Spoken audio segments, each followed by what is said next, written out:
Kain po kapikat, tanghalian ko po yan at yung ulam ko po dyan ay tortang talong. Binili po ni mama yung talong na yan kahapon at ginawa ko po itong torta kasi namimiss ko na po yung torta na talong. At alam nyo ba kapikat, malamang hindi nyo pa alam kasi nga hindi ko pa sinasabi. Namumblema kasi ako niyan sa mauulam ko kasi nga guys, hindi ko naisip na nakabili pala ng talong si mama kahapon. Kung hindi pa ako nakakapanood ng nagluluto ng talong, siguro guys hindi ko pa naalala na meron talaga kaming ulam. Pero guys, napansin ko talaga itong kanin ko. Nagdudugtong-dugtong na siya. Meron palang nakasama na buhok.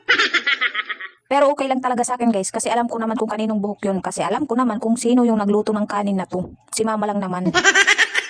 Ayos talaga guys yung pagkaluto ni mama sa kanin na ito kasi nga may flavor. At bawal tayong magreklamo dyan kasi nga kakain na lang ako. Magre-reklamo pa ako ay talaga naman baka mahampas na ako ni mama ng kaldero.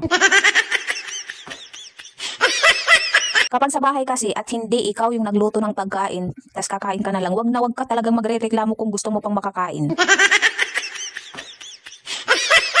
At ewan ko ba sa akin guys na kapag last bite na o last subo na ng kanin ay mas mainam na sa akin na wala itong kasamang ulam basta pagkatapos ay meron akong mapapapak na ulam. Parang hindi kasi ako guys nabubusog kapag hindi ganun yung ginawa ko na magpapak ng ulam sa last bite ng kanin. Ewan ko ba kapikat sa akin basta kapag ganun yung ginagawa ko ay nasasatisfied ako, parang busog na busog ako as in ganang-gana ako sa pagkain ko. Kaya naman naging habit ko na yan kapag nakain ako. Ito na nga po kapikat, natapos na po ako sa pagkain. Salamat po sa panonood ng aking mga video kapikat. Thank you for watching guys. Mag-ingat po kayo palagi sa araw-araw yung gawain. At huwag po makalimot na mag-pray palagi kay Papa God.